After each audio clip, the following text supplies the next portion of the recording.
everybody. Welcome to Levisay's News, Views, and To-Dos live stream. My name is Robin Addis. I'm the Chief Operating Officer and Chief Marketing and Business Development Officer at Levisay. I just had a brain fart for a second and couldn't remember my title. Today, I'm so thrilled to welcome my friends and former colleagues, Melissa Prince, who's the Chief Client Value and Innovation Officer at Ballard Spahr, and Emilia Levisay, former colleague from marketing who moved over to Client Value and Innovation. And within the past 6 months, was just promoted to Director of Client Engagement. Is that right, Emilia? Did I get that right? Client value engagement, but client value engagement. I knew I missed a word. So super proud of her, side note. So welcome, ladies. Thank you so much for joining us. Thank you so much. Thanks, Robin. Is this like a little bit weird, Emilia, to be watching me on a live stream have this conversation with you? It does feel a little different, but honestly, this is better. Okay, good. Well, so ladies, you know the format. I'm so excited to have you, Melissa, back on. I know we had you on when the show was sort of in its infancy. Now we're, I think, over 2 years later at this point, and we continue to interview amazing guests such as yourself about what you're doing at your firms, and sort of your views on the legal industry and what we as business professionals in and around law firms can be doing. So I'm excited to hear more from you again today.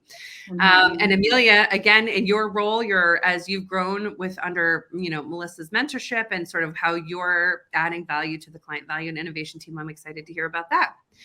So I think I know what you guys do, but maybe let's level set for our audience. Melissa, could you start by telling us a little bit about your role and what your team that you oversee? Sure. So we have about 27 people on our team now. And I guess I'll just talk about the numbers a little bit because we were talking about that this week, and I think it's really fascinating. We have 6 former practicing lawyers on the team, and we also have 6 people with finance degrees. 4 people on the team in the past couple of years have started their MBA programs, part-time MBA programs, which I'm really proud of because I think it's a testament to their commitment to their education and also, I guess, the commitment of the team to really, want them to focus on their growth to the business of the law and really also a testament to us wanting them to grow as people and we want them to grow professionally. Then we also have 2 team members that are enrolled in Wharton graduate programs in business intelligence. And the team has about 25 plus years in combined experience in legal pricing. And so the team is really focused in 3 main areas: client relationship building, which I would just define as, matter management, understanding client insights and being able to communicate that. Then this advice and counseling part of the role that we have, which is, helping clients with advice relating to counseling on pricing and billing practices and matter management, and talking to them about legal technology and pricing and legal operations topics. And then the second really bucket of what we do is involved in the value part of things: pricing and staffing and budgeting and budget monitoring and tracking, and then doing post-matter reviews. And then there's a third big bucket that I would define as innovation, which is really focused on the custom build technology that we're involved with, which is no-code technology, and we can talk about that a little bit. Also business intelligence and analytics, and then we're now venturing into AI and machine learning for process efficiency and trend analysis. And so those 3 buckets are really what the team does on a day-to-day basis. So Emilia, tell us a little bit about your role, and especially in light of your promotion this year, which again, just going to plug how proud I am of you. Thank you. It's been a really exciting year for sure, but really the past, I would say 2 years have been a very different world. Obviously, COVID has kind of pushed us into doing things differently, trying out new things. A little bit of that is my role. So when COVID started, we needed to figure out a way to connect with clients a little bit more efficiently, have someone embedded in their teams, not just with the lawyers, but how do we get them to use technology? How do we get them to want process efficiency? How do we get our attorneys to know that these things are available for them? And that's kind of how my role evolved. Would love more people on my team, but we're doing pretty well with just 2 team members right now who support specific departments within the firm. So we have them split up, but they also, in addition to that, support specific tools. So they're not only responsible for departments within the firm, they actually have more of like a product manager role as well. So the role continues to evolve. There's something new every day. We're moving, Melissa said, into a little bit more consulting, helping the attorneys, not just the attorneys, but the clients with setting up processes and efficiencies. And that's a little bit what my team does now to, a smaller extent. But yeah, my role is completely client facing. I work with our attorneys constantly, but there have been times now where the legal work isn't necessarily the day-to-day. It's more, how do we set up business operations? And it's really my team communicating back and forth with the client, and then we loop the legal teams in as necessary. That's so cool. And also, just side note, I know that type of role is something that you were always looking for. So I'm excited to hear that's like actually what you're doing. Really manifested my role. I know, I appreciate it. So for those of you who don't know, Emilia and I used to work together at Ballard's marketing department. And I, went on to Levisay, and Emilia went on to Melissa's team. And, we've just sort of charted our own path. So like I said, I love seeing your trajectory and your growth, and I promise that'll be the last time I say it. I mean, to that end, though, I've had really good examples ahead of me. Both you and Melissa. Like I mean, I know you had the best. The very best. The very best. Okay, so that was a lot of news in and of itself in terms of what you all do and how your function has grown and expanded, especially in light of the past couple of years. But talk to me and our audience a little bit about what is going on. What sort of exciting wins have you had recently? What new projects are you taking on? What news do you have to share? Well, so I guess what's kind of setting the stage in all of this, I wanted to just talk a little bit about the pandemic has made things a little interesting. And I think it's because the pandemic really broadened the acceptance of the role of innovation and technology in the delivery of legal service. And so, so the spend in technology just throughout the legal world really increased. And we saw it in our law firm, but we've also seen it throughout the industry as a whole. And I was looking at something recently that was saying that overall it went up about 7.1% in the rolling 12-month period between 2020 and 2021 through the end of 2021. And I'm sure that when the data for 2022 comes out, that we're going to see an overall increase for 2022 as well. And I think even with the looming concern about inflation and a slowdown in the legal market that we feel right now, and the fact that firms are more focused on cutting costs going into 2023, we're still going to see that, I know we're focused on budgeting right now, and we're trying to hold costs firm as much as we can, but we're still very, very focused on spending in areas that we think are very important to us. And technology and innovation are areas that we are very focused on. And so I think we're going to see that throughout the industry as a whole. And so we're going to see a continued trend in 2023 of continuing to focus on spending in areas that matter, like innovation and technology. But we're also seeing a continued demand for, we're seeing that there's a decline in legal service.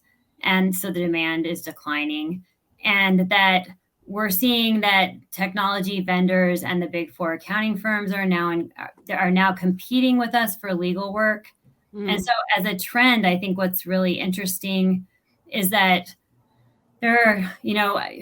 September, the news was that EY just basically got rid of, or is in the process of getting rid of, there's going to be a vote on, getting rid of their auditing business, which means that they're going to move towards just having a consulting business. And that means that they're going to be competing for law firm work.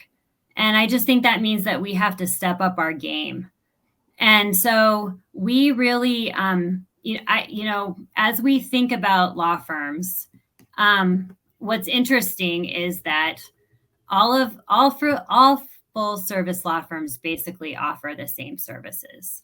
And in order to effectively compete, we need to focus on what sets us apart.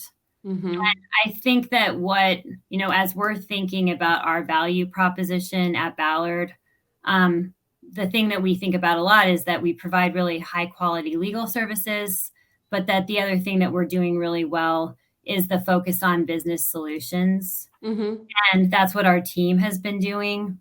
And, the focus on delivering efficiency and also on enhancing transparency and predictability and containing costs. And that's what our business solutions do. And so that's really what we've been focusing on with our clients.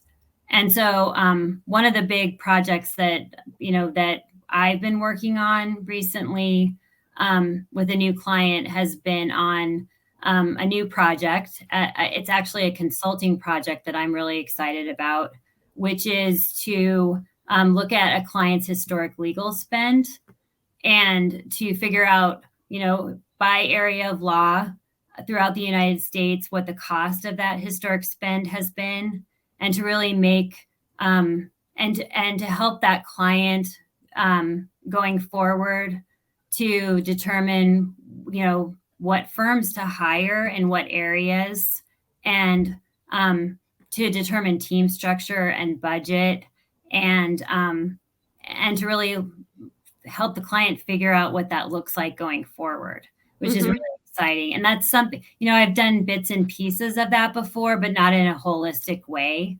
So we've been, so what's been really fun about that is we've been able to do, to pull all of the historic litigation tracking, do a bunch of competitive intelligence analysis, and pull company profile information. It's a company that has grown pretty rapidly, and they've, through a bunch of acquisitions, has purchased a series of about 30 or 40 different small companies. And so we've been doing a bunch of business intelligence research on all of the companies that have been purchased.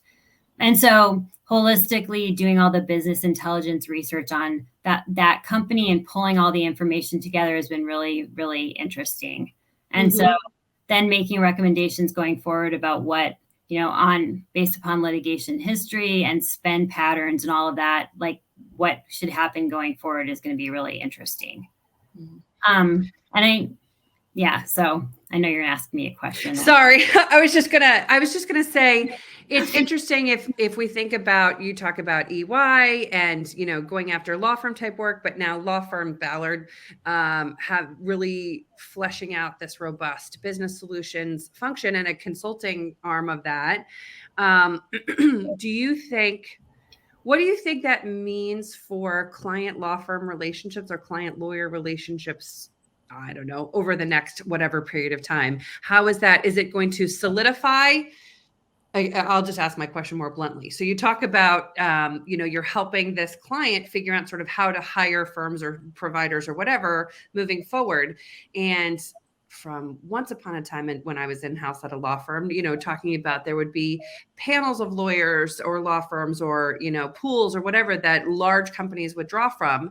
If firms like Ballard are able to embed themselves not just as legal professionals, but also business solutions professionals in firms, is that going to more deeply ingrain the relationship to drive more legal work? You know, is it just sort of self-perpetuating? As I'm saying this, I also feel like this is obvious, but I don't know. Maybe it's not. I don't know.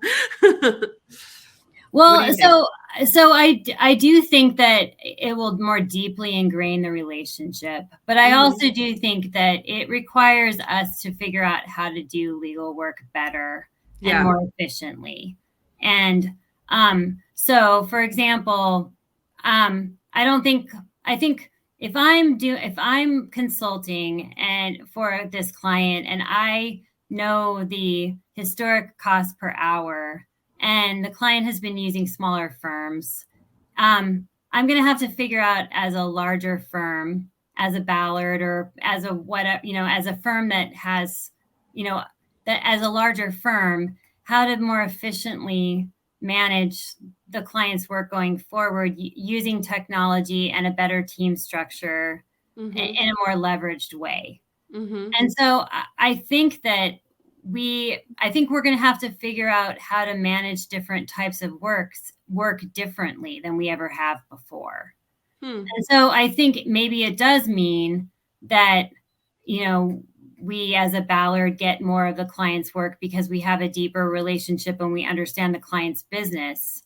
But I think it also means that we have to understand, based upon the type of work, how to more effectively manage it in a different way than we ever have before as well. So I think it cuts both ways. I think that we then have that because we understand the client's business and because we know the type of work, then we have to figure out, what technology to use. And we have to figure out what team structure works to drive, to drive the work in the right way so that we provide the most value to the client. So, okay. So Emilia, I have a question for you. So being on the client facing side of, some of this business solution work and this consulting work, what do you think the biggest, how do I want to say this? What do you hear from the clients is the biggest sort of benefit to having a department like Ballard's ingrained in that way? What do they, I'm trying to find the right words. It's not coming out as articulately as I would like. Yeah, I understand. So I think it's really interesting. And going back to what Melissa said about the buckets of our team or our department, really. So we have a whole team dedicated to data analytics, who is overseen by Lisa Mayo, who is a director. And then we have another team led by Jim Boyer, who is solely focused on practice innovation. So really, I feel like our clients can use our data analytics experience in addition to this practice innovation piece, which is really skilled developers with kind of the my team bridging the language gap, between like technology and legal and then just business operations. So what I've seen so far is clients are using technology. So e-billing systems or a way to track certain information that eventually needs to go to the attorneys, but it really is, they just need to track it internally, like some sort of organizational process. And my team's able to step in and say, hey, if you're sending this to our attorneys eventually, how about we just set something up with you? How about we set up an online portal where you have a document library and task tracking and a way to manage your properties, and it's yours. You don't necessarily need the attorneys to help you set it up. We can work with you. My team's time is non-billable, so that's always an advantage. And they appreciate that because they're like, thank you. We only have 2 people, or we only have a team of 5, and it's, we're completely overwhelmed by organization, or we don't have, a very robust document structure, and we set up these very simple things for them that they can use and really just on their own. They don't really need anybody else. And I think just like having them use these little pieces of technology is already a whole new world. So then creating some more efficiencies related to some of the trackers Melissa's talking about.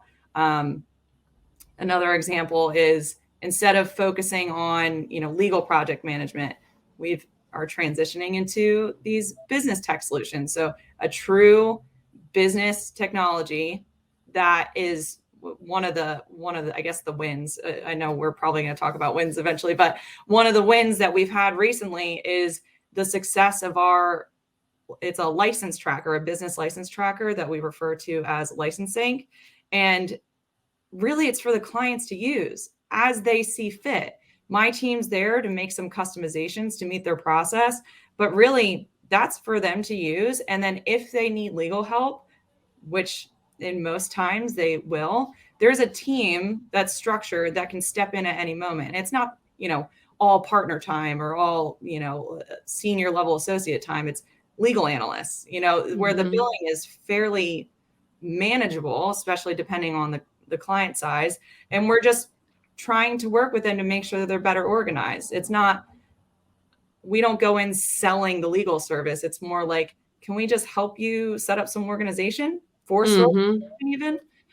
So I think that's been the most interesting from the client perspective too, because it's really been driven by the clients saying, we don't have organization, we need help. We need something.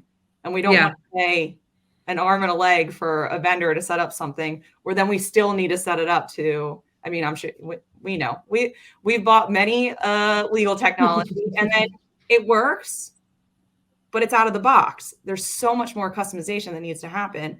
And working with a vendor, it could take a long time. So here I'm having this interesting thought because we have a similar sort of experience, completely different universe of work that we do at Levisay and marketing work and all of that stuff. But where I think we have similarities between our teams and where I understand the value that your team is bringing is because you are adding value in a way that is intrinsically for the benefit of the client. Like I think you just said it, Emilia, you're not coming in being like, here's the 17 things you can buy from us. It's, we want to help you be more efficient. It's going to do all of us better in the long run. We're going to be able to serve you better and provide better solutions. And how do we work with you to make that work? How do we help you? And that is where, in my experience, and I imagine in your experience and the lawyers that you work with, that's where the deeply ingrained relationships come with your clients, because then they know that they can trust you to bring a solution that is of value to them because it is of value to them and pretty much for no other reason. So that's awesome. And then we have the data analytics to help make it more efficient. So it's a full cycle. The more we get clients to use some of our tools, the more we're able to use data related to that. And then we can set up better processes and better tools to help certain industries. So it's really, as the more feedback we get from clients too is always helpful, but it really is like a full circle, like really true relationship. Yeah. So I'm going to say this because I don't know. I think we've sort of conflated views and to do or news and views. But is there, before we get to the to-dos, is there anything in the news or the views sort of section that you want to make sure that we touch on before we sort of talk about prognosticating for the future and what we should all be doing? What? It's okay if the answer is no. We've talked about a lot. We've covered a lot of things. I think what's been interesting is how honestly often our team has been in the news. Not to plug awards and things like that, but the work we're doing just generally to better the firm has been really incredible. We just won a really amazing award related to our diversity and inclusion reporting. It's another thing, like having that data, being able to present it to our clients in an efficient way, especially clients who truly care about that. We're able to put in their goals, show them how we're meeting their goals. And that's just an additional service, free to them. It's not, there's no real setup. There's nothing that we need to do to modify it. It's just the hours are what they are. And we're able to show our clients what we do. Mm-hmm. Well, and here's something that wasn't in the news that I think is like, this is like the thing that's most exciting to me of all the things that we've been working on this year. We created an internal tool that was part of a dashboarding project that we were working on this year. And the reason why it's exciting is it was our first foray into trying to use AI to figure out through one of the uses of technology to read data and to make observations and recommendations relating to data, and it worked. And we were using an outside vendor to help us do that, to basically look at the data and to create algorithms that that made these observations and recommendations. And we kept having vendors go out of business. And so we had to basically figure out how to create these algorithms ourselves, and we did it. And so what's amazing about that is this is now something that we know how to do. And so I see all sorts of potential use cases in future in many different ways. And so I'm excited, in the next couple of years to see, we're using it for a dashboard internally, but we can use it for all sorts of client-facing dashboards in future. And so I'm excited about that, because I think we talk about AI in legal a lot, but I was at the Clock conference this year, talking about client-facing technology. And I didn't, and there was lots of mention of AI, but the majority of the AI use cases I was seeing were in for e-billing purposes.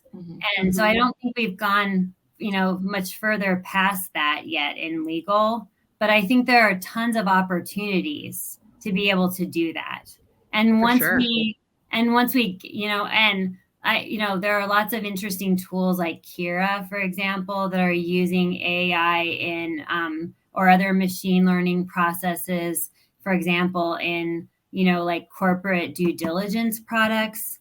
But if we can get beyond, the known use cases that we have, there are so many different places that we can use it in really interesting ways. So that's really exciting. So that, I think that does lead very naturally into sort of the to-dos, because you're sort of already saying if we can kind of move into, this next level, it's going to open up so many opportunities. What other sort of to-dos do you see, whether it be for your team internally or for, people? I mean, there's really, I guess, multiple to-dos you could offer.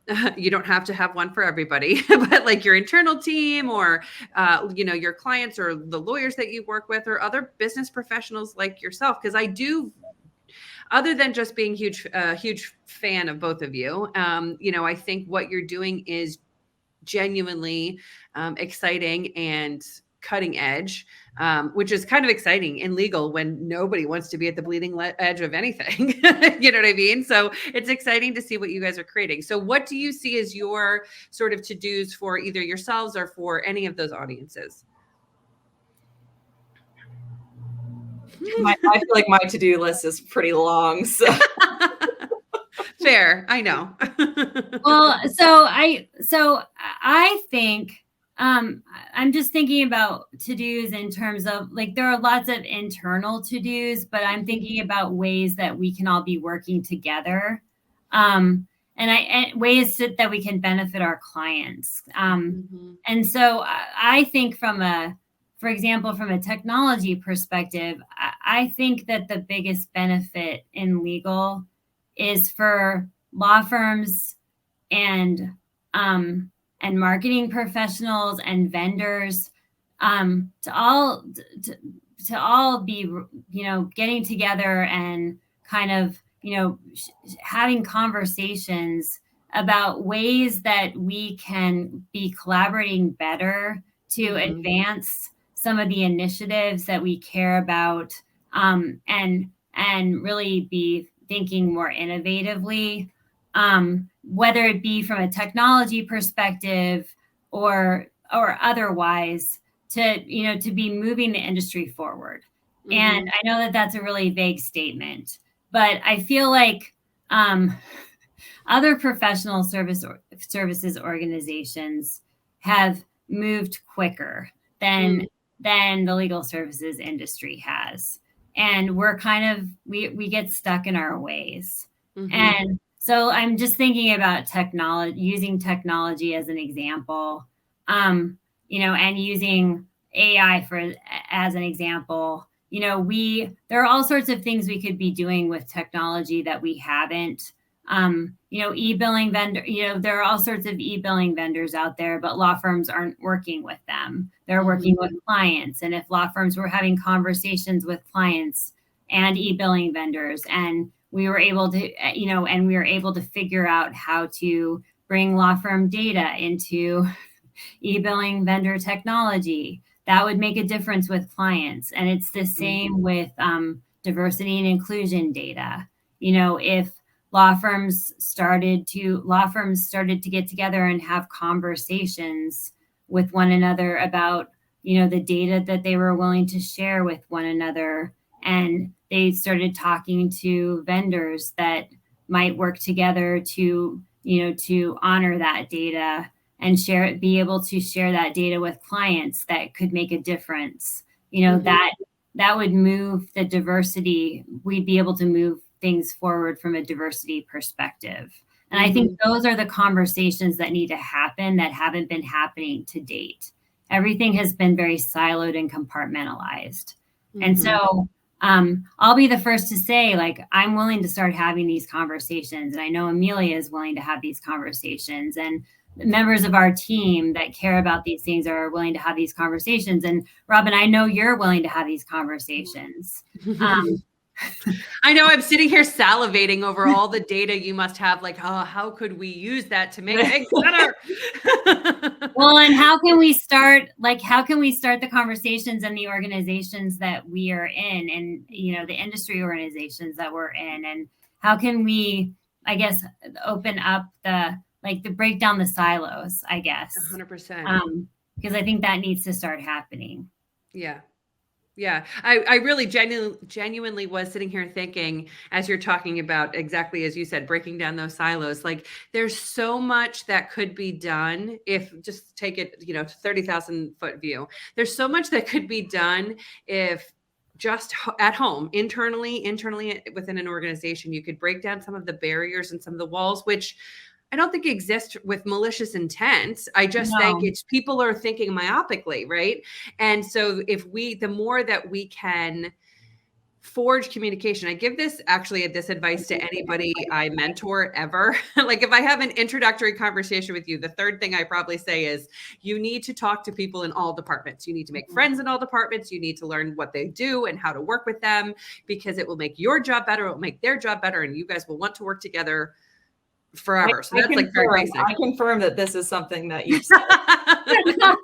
Exactly. I mean, and I think that was sort of the key to my own sort of success so far. But as you're talking in this sort of context of this conversation, you as a department and as leaders, I know both of you personally, you have sort of the keys to all of this information, and you genuinely want to make things better. So, like, how can we work together from finance, from IT, from HR, from whatever? How can we make all of these systems sort of, or processes or communication lines work, so that we can do a good job for our internal clients, the lawyers, which ultimately helps them do a better job and helps you all do a good job for the actual clients of the firm.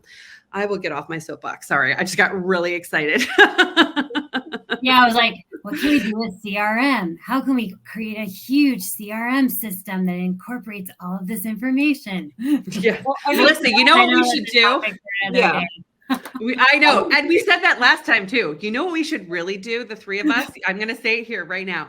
I was going to say we should create our own tool. I'm not looking to create something from the ground up, but honestly, we have such a brain trust of information. Any CRM vendors and service providers who are watching this, just know that you've got three really excited and nerdy and brilliant people on this call who really know, how could make a CRM really robust and vital to an organization, because we're not there yet. We're just not there yet in legal at all.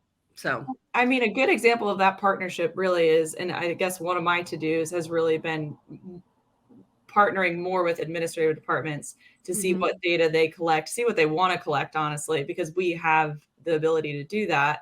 Mhm. But CRM related a little bit is their experience information, Mm. all this legal experience. And it's just sometimes just sitting in the minds of our attorneys. So Mhm. we've been working on a deal tracking tool that right now is pushing to the CRM. So Oh, I nice. know, I know, I know. Really missed out, Robin. No, I'm just kidding. Um, but and right now we're starting on a version 2 of that. So Yeah. another, I guess, to do for us is to never be stale. Like if we Uh-huh. push out a tool, it's very unlikely that that's the end all be all. It's Mhm. just as soon as we get resources to do, an upgraded version of that, that's what we've been focused on, and that's kind Mhm. of where we're at with our deal information, and among other projects, but that is definitely one of them. Yeah. I did miss out, Amelia. That sounds exciting. I know. You would like it. You would really like it. Such a nerd. Nobody believes me when I tell them, but I am the biggest nerd. Oh, ladies, I love you so much. Thank you for joining me today. I really appreciate it. And thank you. I have to say, thank you so much for also sponsoring my little passion project, the Follow Friday conference. I'm so excited to have Ballard's Client Value and Innovation team be our executive sponsor of the conference, which is, I'm going to do my own plug, March 8th, 2023, in Drexel Hill, Pennsylvania, which is just west of the city. Registration is open, so checking out. Our agenda was actually just announced last week. It's a really exciting, robust agenda, and I feel that people are really going to get a lot from it. So again, thank you from the bottom of my heart for your support and sponsorship of it, because you guys have been cheering me on from the beginning. And so I really do appreciate that. Can't wait. Yeah. Yeah. Excited. It's going to be awesome. Can't wait. So thank you everybody for tuning in today. If you are watching this on the replay, thanks for watching the replay. If you're listening to the podcast, thanks for listening to the podcast. We have new live streams almost every Friday on LinkedIn around lunchtime Eastern, so around 12:30 typically, unless I have a crazy call that I can't move. And then check out our live stream replay on our website, www.legalisi.com, or you can check us out wherever you get your podcast to listen to the audio. So thank you. So guys, thank you so much, guys. And I will be talking to you soon. Thanks, Bye. Megan. Thanks a lot. Bye. Bye.